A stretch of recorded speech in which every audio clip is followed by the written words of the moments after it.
नमस्कार, जय हिंद, वंदे मातरम। एक बार फिर से आपका बहुत बहुत स्वागत है हमारे YouTube चैनल JRP किंग के अंदर। राजस्थान के अंदर 25 नवंबर को विधानसभा के चुनाव कराए गए। आपको ये भी बता दें कि अब 3 दिसंबर को नतीजे आने हैं। इससे पहले सबसे बड़ी आम बात यह है कि राजस्थान के अंदर सबसे ज़्यादा अब की बार वोटिंग देखने को मिली है। परंतु आपको बता दें कि क्या वोटिंग सबसे ज़्यादा होने से किस पार्टी को खतरा और किस पार्टी को फायदा है। तो इससे पहले 3 दिसंबर से पहले सबसे बड़ा ओपिनियन पोल सर्वे जारी हो चुका है। अब सी वोटर सर्वे ABP न्यूज सर्वे ने राजस्थान का सबसे बड़ा 199 सीटों का ओपिनियन पोल सर्वे जारी कर दिया।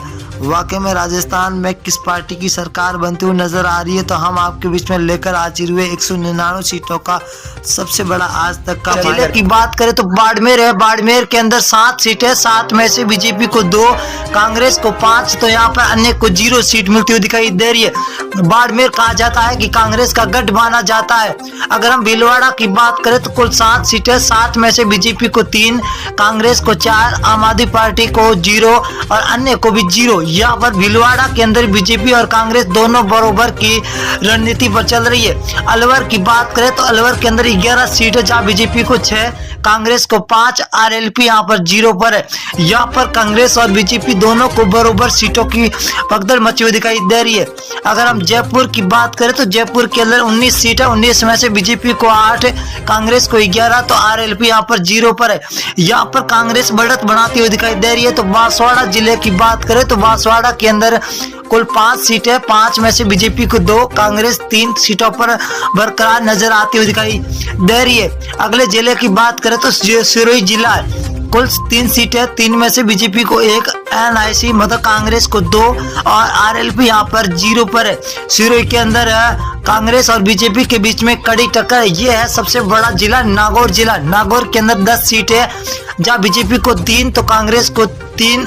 यहाँ पर RLP पार्टी हनुमान बेनीवाल 5 सीटों के साथ सबसे आगे चलते हुए दिखाई दे रहे। अगर हम डूंगरगढ़ की बात करें तो डूंगरगढ़ जिले के अंदर कुल 4 सीटें, यहाँ पर बीजेपी को 1 तो कांग्रेस को 3 सीटें मिलती हुई दिखाई दे रही है। RLP यहाँ पर 0 है। यहाँ पर कांग्रेस बढ़त बना रही है। अजमेर की बात करें तो अजमेर की 8 सीटें, 8 में से बीजेपी को 3, कांग्रेस को 5, तो अन्य के खाते में 0 सीट जाती हुई दिखाई दे रही है। अगली विधानसभा क्या रुख करेंगे, बीकानेर है। बीकानेर के अंदर कुल 7 सीटें, 7 में से बीजेपी को 3, कांग्रेस को 3, तो RLP को यहाँ पर 1 सीट मिलती हुई दिखाई दे रही है, जो हॉट सीट मानी जाती है बीकानेर के अंदर।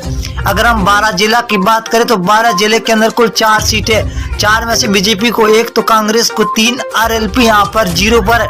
यहाँ पर कांग्रेस तो सबसे आगे चलती हुई दिखाई दे रही है। अगर हम बात करें भीलवाड़ा की तो कुल 7 सीटें, 7 में से बीजेपी को 3, कांग्रेस को 4, तो RLP 0 पर है। यहाँ पर बीजेपी और कांग्रेस के बीच में सीधी टक्कर होती हुई दिखाई दे रही है। अगर हम भरतपुर की बात करें तो भरतपुर के अंदर कुल 7 सीटें, 7 में से बीजेपी को 2, कांग्रेस 5 सीटों पर है, तो RLP यहाँ पर 0 पर है।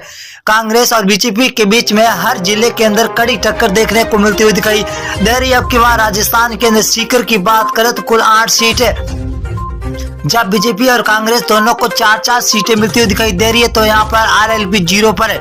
जोधपुर जिले की बात करें तो कुल 8 सीटें, 8 में से बीजेपी को 4, कांग्रेस को 4, RLP को 0। यहाँ पर बीजेपी और कांग्रेस को दोनों को बराबर सीटें मिलती हुई दिखाई दे रही है। अजमेर जिले की बात करें तो अजमेर के अंदर कुल 8 सीटें, 8 में से बीजेपी को 2, कांग्रेस को 6, RLP को 0 सीट मिलती हुई दिखाई दे रही है। यहाँ पर कांग्रेस भी बढ़त बना रही है तो बीजेपी भी बढ़त बनाती हुई दिखाई दे रही है। अगर हम बूंदी जिले की बात करें तो बूंदी के अंदर कुल 3 सीटें, जहाँ बीजेपी को 2, कांग्रेस को 1, तो RLP को 0 सीट मिलती हुई दिखाई दे रही है। नागौर की बात करें तो नागौर के अंदर हॉट सीट 10 सीट है, 10 में से बीजेपी को 3, कांग्रेस को 5 सीट और RLP को 2 सीटें मिलती हुई दिखाई दे रही है। नागौर जिले के अंदर आपको बता दें कि नागौर जिला हनुमान बेनीवाल RLP के खेमे में आता है। बीकानेर जिले की बात करें तो कुल 7 सीटें, 7 में से बीजेपी को 3, कांग्रेस को 4, तो RLP 0 पर है। ये बीकानेर बहुत ही बड़ा जिला है, जहाँ बीजेपी और कांग्रेस के बीच में सीधी टक्कर होती हुई दिखाई दे रही है। धौलपुर की बात करें, धौलपुर 4 सीटें, बीजेपी को 2, कांग्रेस को यहाँ पर 2, तो RLP यहाँ पर 0 सीट मिलती हुई दिखाई दे रही है। अगली विधानसभा बात करें उदयपुर जिला है तो कुल 8 सीटें, 8 में से बीजेपी को 3, कांग्रेस को 5, यहाँ पर RLP 0 पर है। तो यहाँ पर